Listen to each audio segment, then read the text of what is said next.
Right on cue, let's have a listen to that Rolls-Royce engine from the Spitfire.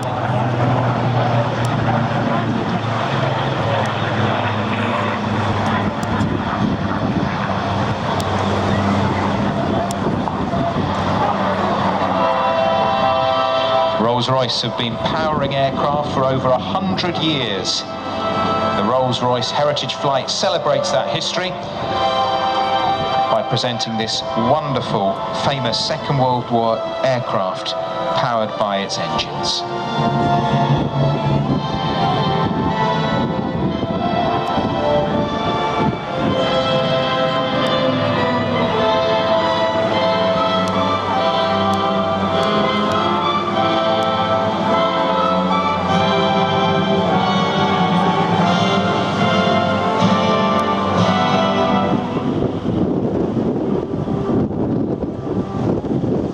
Supermarine Spitfire produced in greater numbers than any other British combat aircraft before or since World War II. 20,341 Spitfires were built in 22 different variants, and the aircraft remained in production for 12 years. The prototype's maiden flight took place in March 1936 when Mark I Spitfires entered the RAF service in August 1938.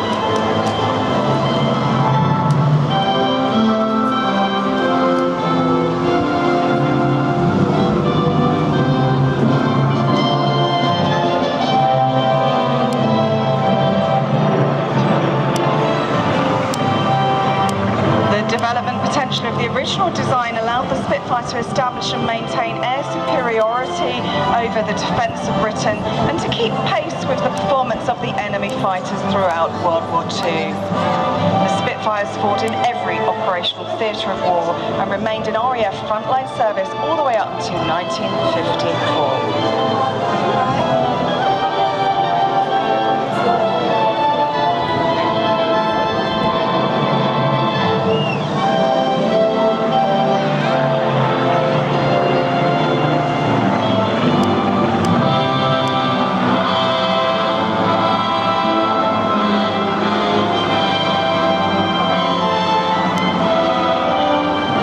Spitfire prelude accompanying this wonderful sight that we're seeing in Clacton as the Spitfire's high up in the sky now over towards the end of Clacton Pier, but those rounded elliptical now.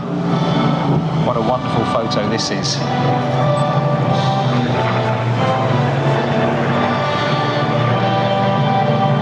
A beautiful 4-point hesitation roll there in the Mark 19 Spitfire flying for us this afternoon. It's the blue Spitfire in your air show programme, and those with eagle ears will know that it's powered by the Griffin engine. This is an unarmed photo reconnaissance variant of the Spitfire, and it bears its original wartime colour scheme in PRU blue and original RAF serial number PS853.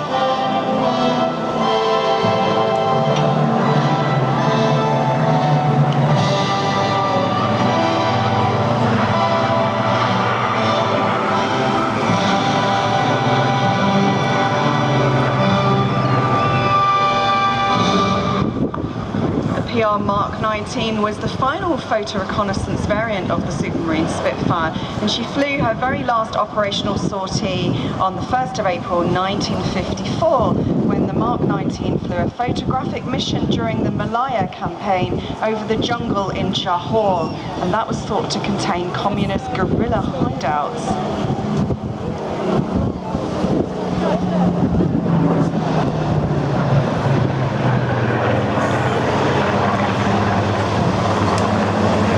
Mark 19 was also the last RAF serving Spitfire type. The last of its edition was a temperature and humidity flight at RAF at Woodville, not being struck off all the way until June 1957.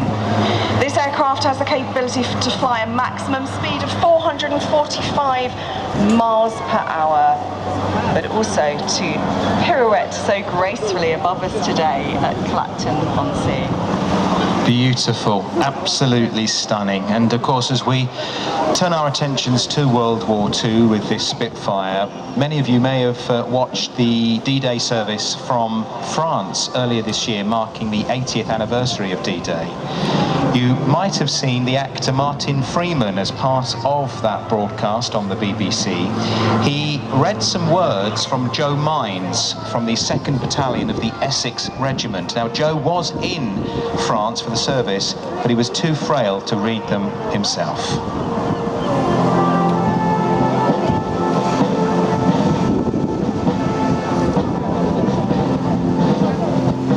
I've never been back here for 80 years. I've often thought, what do I go back for? After all the terrible things I've seen. Like a picture book up there, I can visualize everything. I landed on June the 6th, 1944, at a place called Vers-sur-Mer. The Germans pulled back, so it allowed us to clear the mines on the beach. That was the first job I got, clearing mines. Clearing mines. One of our fellas trod on one and blew his leg off. The whole leg went. War is brutal. Back when I signed up, I met a fella on the train. I went to Normandy with him, but he got killed within about an hour of landing here. He was only young. I was 19 when I landed, but I was still a boy. I don't care what people say. I wasn't a man, I was a boy. And I didn't have any idea of war and killing. I was lucky. Yeah, I had lots and lots of luck. So why would I come back? Well, this is the last and only opportunity for me. The last there will ever be. And it's because of the lads. I want to pay my respects to those who didn't make it. May they rest in peace. The words of Joe Mines from Hornchurch. He served with the 2nd Battalion, the Essex Regiment. That was actor Martin Freeman reading those words that he wrote for the 80th anniversary of D-Day. My goodness, I don't know about you, but I have got goosebumps. Goosebumps central here on Clacton on Sea, and Ian, as we just stood there listening to that wonderful excerpt, looking at the graceful manoeuvres of the Spitfire ahead of us on the beach, it makes me think of our ancestors and all those that served in World War II. Many of us had grandparents that served in the war. My grandfather was an RAF engineer based out in North Africa. It's hard to believe the sights and sounds they would have seen in the war, the horrible atrocities, but if it wasn't for their service, we wouldn't have the freedoms we enjoy today. And the Spitfire have played a major part in achieving that ultimate victory in World War II and truly deserves its place. It's probably the most successful fighter design ever, and certainly the most famous and charismatic of its time.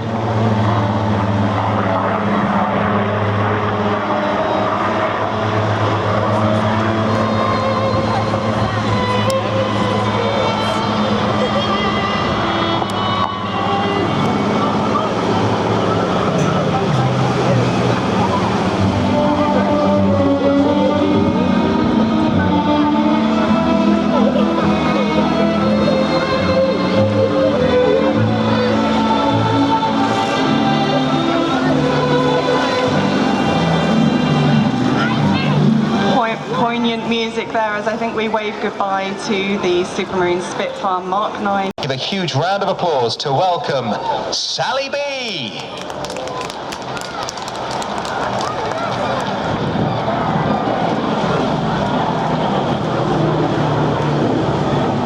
Sally B is the last remaining airworthy B-17 in Europe, but flies in memorial of the 79,000 US airmen who died fighting in the skies over Europe between 1942 and 1945.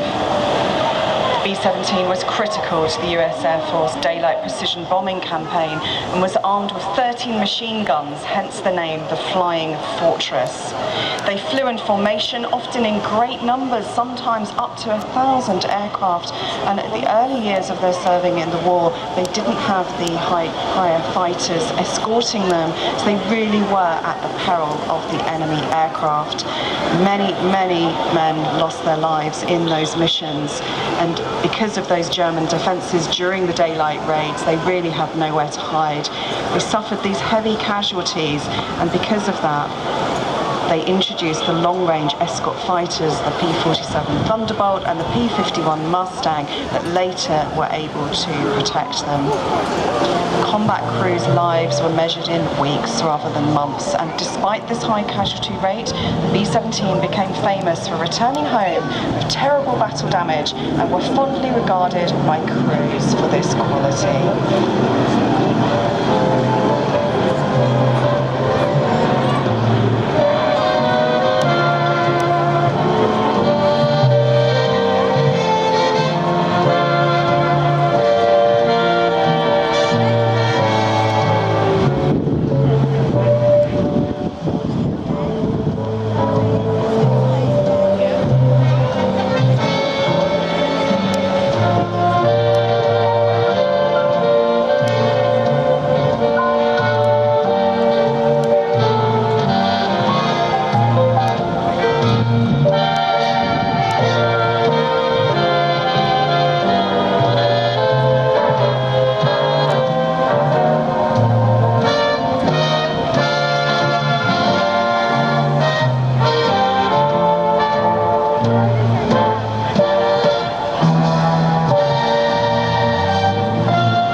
Sally B approaches us at the centre of the beach, you get a very good view of the 103-foot wingspan. She really is an immense aircraft.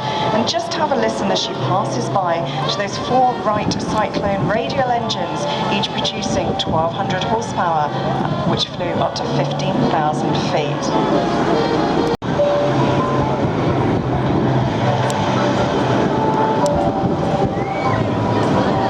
Maximum speed of 287 miles per hour. She cruised around 150 miles per hour.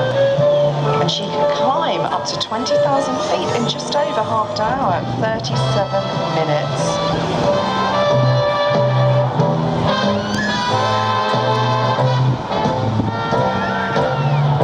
So how come this incredible machine is here in the UK? Well, she was built in Burbank in California, just behind the Hollywood sign actually, above Los Angeles, and was delivered to the US Army Air Force in June 1945.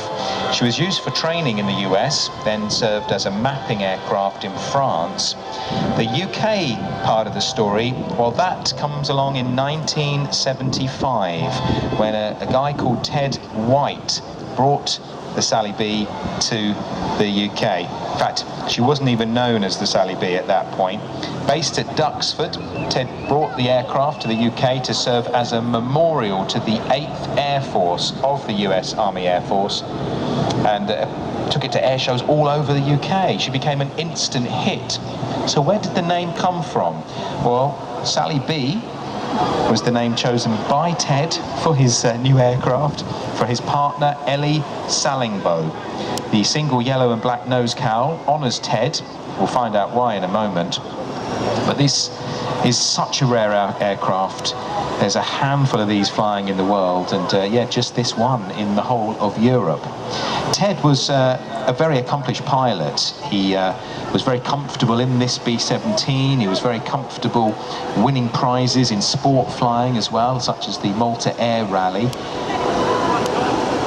In 1979, he bought and rebuilt a North American T6 Havard.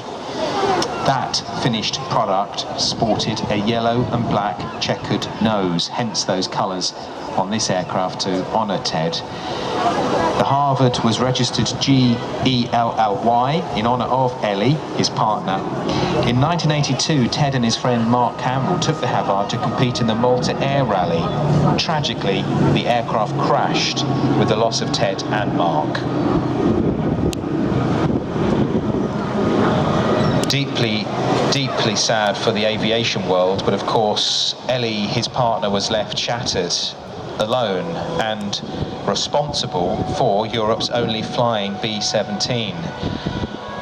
What a task. Well, friends and supporters of Sally B rallied round and helped Ellie keep this B-17 flying. She's guided her through some bleak times. An engine failure back in 1998 saw the aircraft grounded over winter in Guernsey. But thanks to the Supporters Club fundraising, along with help from KLM and Guernsey Airport, Sally B came home to Duxford in 1999 with a new engine. Now, they don't come cheap. It was a massive setback. But the group, the preservation group that look after the Sally B, are one of the largest aircraft preservation groups in the world. There's a lot of love for this Sally B, and it's just as well. There's no government, lottery or other institutional funding for her at all. So if you can help keep this aircraft flying, and she's now in her 49th display season, can you believe? Incredible. Please visit sallyb.org.uk.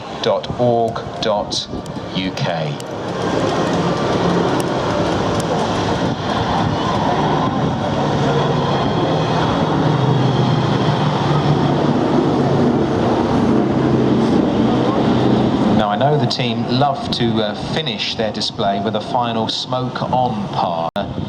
Punctuate that final pass with smoke coming from one or two of her 4 engines, and it's a dedication really to all the members, sponsors and team who help keep her flying. So we'll see if that smoke is able to appear today for that final pass. Above all though, she flies in honour and remembrance of all Allied airmen who made the ultimate sacrifice in World War II.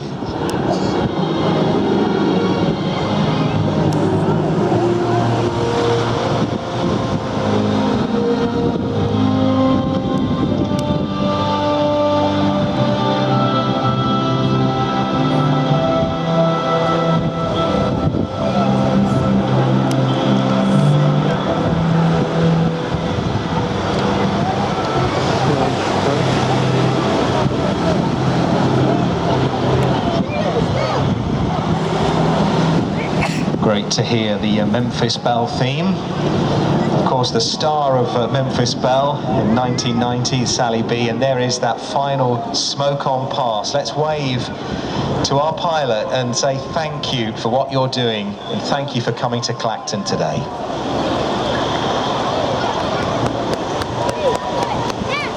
Oh, that was fabulous, wasn't it? Absolutely.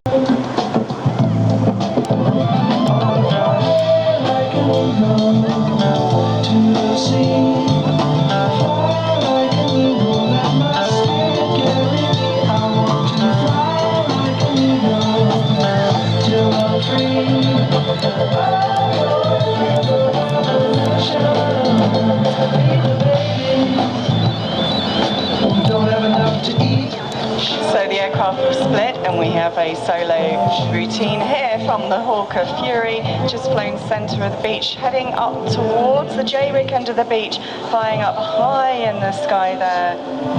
The Hawker Fury Mark II had been ordered by the RAF. They made 113 aircraft after the Fury Mark I, totaling just over 200, so 230 RAF aircraft of the Fury. The first edition of the Fury actually flew as early as 1936, and her early success was in Yugoslavia, where many other editions of the aircraft were ordered.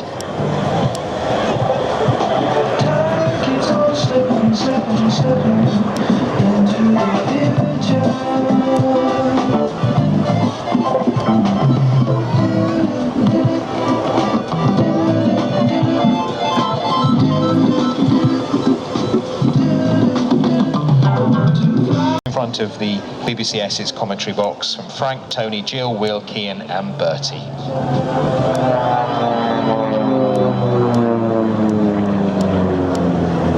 And on cue, a high-speed pass there from the P-47 Thunderbolt Nelly, centre stage here, flying up high above us, doing a loop above the beach here, the P-47 Thunderbolt. She was a hugely successful high-altitude escort aircraft and formidable ground attack aircraft. You can hear the wonderful roar of the Pratt & Whitney engine. This particular model was built in 1945 in Indiana in the USA, and she served with the US Air Force in Air Training Command in the last few months of the war. Up until 1953, she was a serving aircraft with the US Air Force, later joining a group of P-47s with the Peruvian Air Force, serving there up until 1967. Again, those stripes so distinctive on the undercarriage, as we saw a wonderful view of the belly as it swept past us over the wind farm at Gunfleet and banking round now in the slightly more whiter looking sky with that high cloud, but the sun just glinting now on top of her as she... Oh, this is going to be good. If you're on the end of Clacton Pier listening to Radio Air Show from BBC Essex, it's going to come right over you, or very close. What a great shot that's going to be.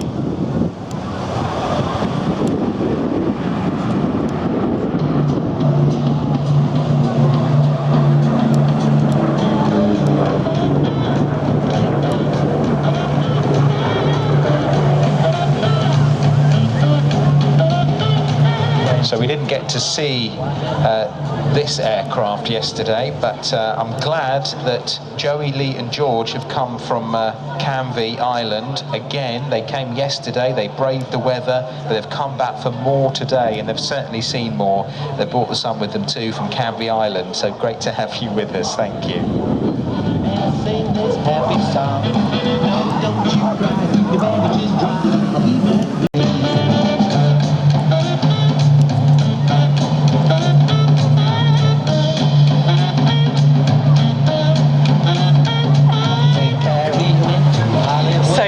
At the ready, it looks like another high-speed pass. Listen to that Pratt & Whitney engine from Nelly as she banks past us in the middle of the beach. The P-47 Thunderbolt Nelly and the Hawker Fury flown for us this afternoon by Ultimate Fighters. The company is owned and run by Richard Graves, the son of famous Spitfire pilot Nick Graves. He has a number of Ultimate Fighter Warbird aircraft that we've seen at Clacton over the years. Dave Pulliston flying the P-47 Thunderbolt this afternoon, a great friend of Richard's, known for flying the Seafire, the Spitfire, the Thunderbolt, anything with a grunty engine, and Dave will fly it. Been flying since he was 17 years old and a regular appearer as a Warbird airshow pilot.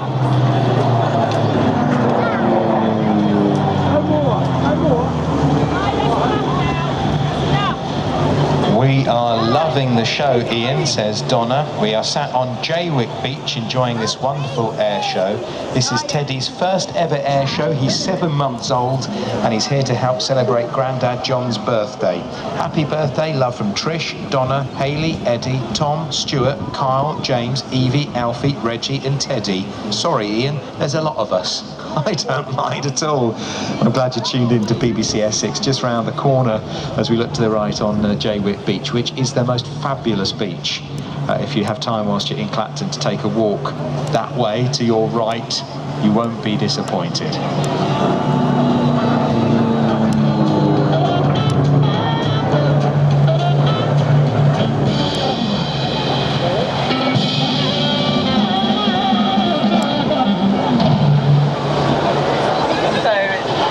Nelly, the P-47 Thunderbolt, flies high above the sky over the sea here at Clacton Beach. And think about those flying fortresses flying on the daylight bombing missions into Germany, protected by the P-47 Thunderbolt, highly capable, high performance, high speed aircraft. They would spot the enemy aircraft and they would go and attack them to protect those flying fortresses.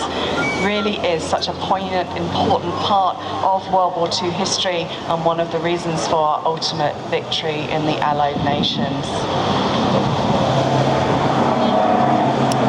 So let's leave the commentary point just for a moment and pop down to the greensward where Steve Scruton is.